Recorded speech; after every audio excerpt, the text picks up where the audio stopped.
Saya Adi Hidayat.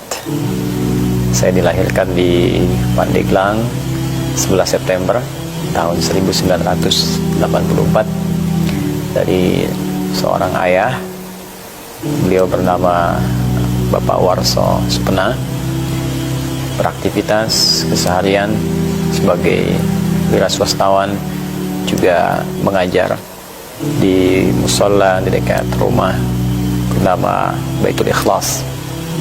Dari kecil saya selalu dibawa oleh beliau dalam pengajian-pengajian beliau, dan beliau meninggal dunia ketika saya masuk pesantren dalam usia kurang lebih 13 tahun. Saya dilahirkan oleh seorang ibu yang sangat tangguh. Beliau bernama Ibu Hajar Rafia Akhir, yang berjuang sangat luar biasa dengan tenaga, keringat, darah, air mata, dengan pendidikan yang sangat luar biasa, perhatian yang sangat tinggi, sehingga bisa melahirkan putra dan putri yang sejauh saya ketahui cukup tangguh untuk menjalani tantangan-tantangan kehidupan sampai dengan masa kini. Saya sekolah dari mulai TK di TK Bayangkara di Cekek, Karaton. Dan alhamdulillah mendapatkan pendidikan dini yang cukup baik, diajar oleh guru-guru yang sangat perhatian. Ada Ibu Elin dan guru-guru yang lain, dan mendapatkan predikat sebagai siswa terbaik. Pada saat itu saya masih ingat mengenakan baju polisi ya, warna coklat pada saat itu.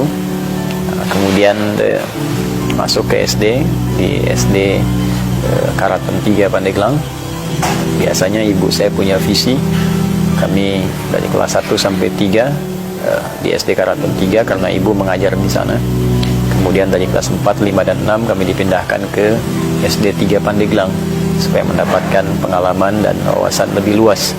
Ya, khususnya barangkali ketidakadaan ibunda mengajar di tempat itu akan membuat kami lebih terbiasa dan beradaptasi dengan lingkungan tanpa pengawasan orang tua secara langsung.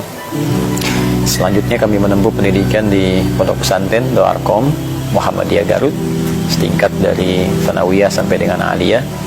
Dan ini satu hal yang sangat menarik karena saya lahir di lingkungan Nahdlatul Ulama, kemudian sekolah berlanjut ke Muhammadiyah, dan nanti yang paling menarik setelah atau saat masa-masa sedang belajar itu dan libur, saya berdakwah di lingkungan Dewan Dakwah.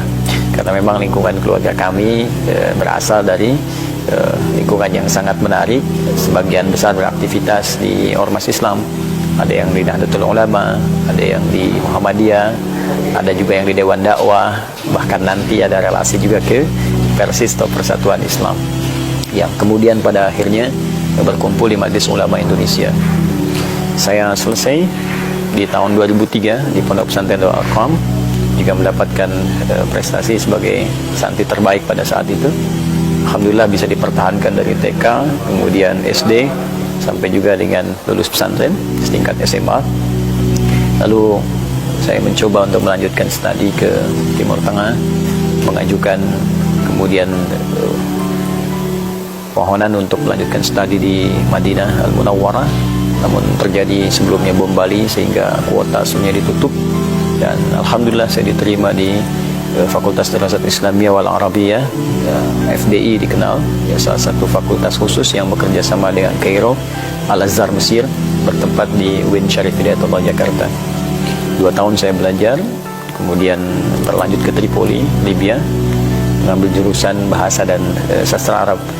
Ini saya ambil bukan karena sekedar ingin belajar bahasa, tapi memang rasa cinta saya terhadap Al-Quran yang sangat tinggi. Saya ingin mengetahui isi kandungan Al-Quran, dapat mencintai Al-Quran lebih dalam, mengamalkannya, dan berbagi dengan lingkungan sekitaran, baik di Indonesia ataupun di luar Indonesia. Ini yang menjadikan saya ingin mendalami bahasa Arab lebih jauh untuk bisa memahami dan mengajarkan isi Al-Quran dalam kehidupan. Kemudian di Tripoli, alhamdulillah saya belajar cukup serius dan juga mengikuti beberapa talaqi terhadap masyayikh, guru-guru atau tokoh-tokoh ulama dunia. Saya belajar tafsir di Al-Azhar ya, bersama Syekh Muhammad Pontawi. Kala itu beliau masih hidup. saya juga mencoba untuk belajar fikih dari Syekh Wahba Az-Zuhairi, dan mengambil talaqi Al-Quran dari Syekh Dukali, Syekh Ali Al-Libi, Syekh Ali At-Tanzani, dari riwayat-riwayat yang berbeda. Alhamdulillah saya selesai, kemudian S1 di Tripoli dan berlanjut kepada S2, mengambil jurusan yang sama, linear, dan mengembangkan itu dalam konteks dakwah. Dan saat terjadi revolusi di Libya, kemudian saya kembali ke Indonesia dan melengkapi magister pada jurusan pendidikan dan bahasa Arab di UIN Sunan Gunung Jati di Bandung. Alhamdulillah aktivitas dakwah kemudian berlanjut. Sepulang dari Tripoli, kita berusaha mewujudkan visi-visi masa depan, bagaimana dengan apa yang Allah titipkan kepada kita. Pertama, bisa meluaskan wawasan keislaman, mengenalkan Islam yang lebih luas, mengenalkan keindahan Islam, mengenalkan komprehensivitas ajaran Islam dalam kehidupan baik di Indonesia ataupun di luar Indonesia. Dan yang lebih penting daripada itu, saya ingin bagaimana kemudian apa yang saya dapatkan bisa berkontribusi positif bagi tempat yang saya pijak, negeri yang saya cintai, yaitu Negara Kesatuan Republik Indonesia. Saya sangat mencintai negara saya sangat mencintai bangsa saya.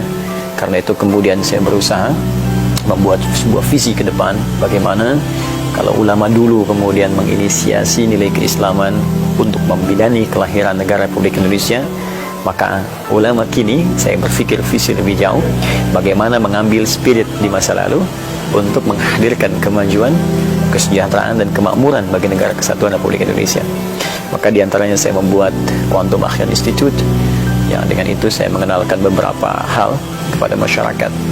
Pertama, memberikan wawasan keislaman yang luas sehingga masyarakat bisa mengetahui komprehensivitas ajaran Islam dan meminimalisir ya konflik-konflik yang sering terjadi di masyarakat akibat perbedaan pandangan-pandangan fikih ataupun yang lain. Kita turunkan semua referensinya, kita berikan pemahaman, dan kita tampilkan cara baru barangkali dalam penyampaian tausiah atau pengajaran.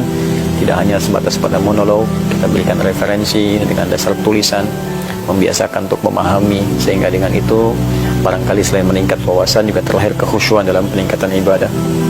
Kemudian dari situ kita coba semarakan dan aktualisasikan nilai-nilai Al-Quran dalam kehidupan. Kita membawa spirit yang kita kenal dengan Al-Quran Sunnah Solution, ya, menghadirkan solusi dari nilai Al-Quran dan hadis-hadis atau sunnah-sunnah Nabi Muhammad SAW.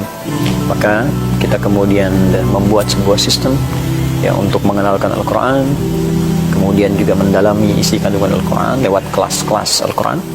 Di kelas itu kemudian dibahas Al-Quran sesuai passion kehidupan. Ada kelas dunia usaha, kelas dokter, kelas pelajar, ya, kelas ilmuwan, sehingga spirit Al-Quran bisa diterapkan dalam kehidupan yang nyata.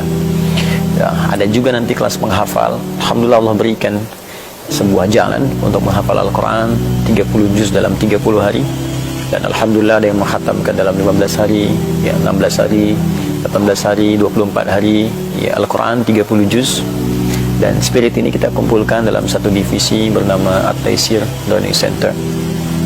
Dan diantara itu yang coba kita lakukan juga, bagaimana kemudian menyampaikan risalah Islam sehingga diterima dengan baik oleh masyarakat, yaitu salah satunya kita mengkampanyekan nilai kedamaian Islam, nilai persahabatan dalam Islam, dan nilai kerukunan dalam Al-Quran dan Sunnah, sehingga kesan-kesan Islam saat ini yang dikesankan dalam tanda petik Islam identik dengan radikalisme, terorisme, nah itu bisa kita kikis dan kita tampilkan yang sebaliknya, yang sesuai dengan tuntunan yang nyata dari Al-Quran dan Sunnah Rasulullah SAW.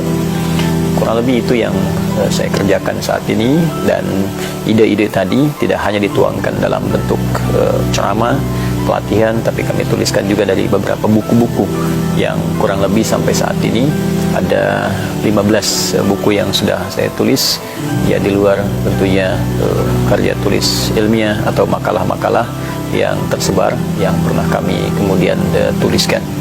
Ya, ada yang berbentuk bahasa Arab juga bahasa Indonesia.